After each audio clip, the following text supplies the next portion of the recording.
और ब्रेक के बाद JNK लद्दाख हिमाचल की खबरों में आगे बढ़ेंगे। श्रीनगर के वसंता गर्ल्स हाई स्कूल को कश्मीर के सबसे पुराने स्कूलों में से एक माना जाता है, जिसे 1926 में स्थापित किया गया था।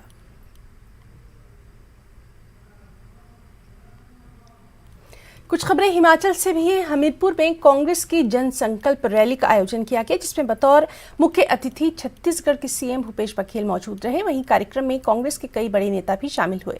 इस दौरान भूपेश बघेल ने कहा कि हिमाचल में उपचुनाव में हार होने पर CM जयराम ठाकुर के बयान आए थे कि बीजेपी की हार के कारण बेरोजगारी और महंगाई है, लेकिन अभी तक बेरोजगारी और महंगाई कम नहीं हुई है। वहीं नेता प्रतिपक्ष मुकेश अग्निहोत्री ने कहा कि प्रदेश के विधायकों को CM जयराम ठाकुर की ओर से डराया जा रहा है।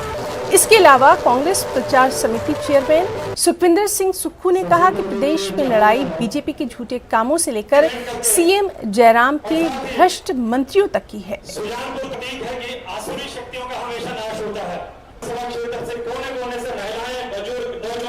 रोटी पलटने का समय आया है, क्योंकि महंगाई की सबसे ज्यादा मार माताओं बहनों पे।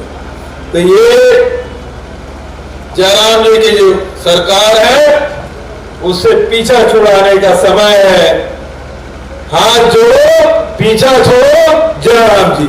यहाँ रिवाज नहीं बदले जाते, यहाँ राज बदले जाते हैं, यहाँ ताज बदले जाते हैं, यहाँ सरकारें बदली जाती है और जयराम सरकार बदली जाएगी। ये मैं आपको कह रहा हूं कि जो old pension scheme Himachal Pradesh में कांग्रेस पार्टी ने अपनी गारंटी योजना में डाली है, वो सिर्फ बोलने के लिए, लागू करने के लिए नहीं है।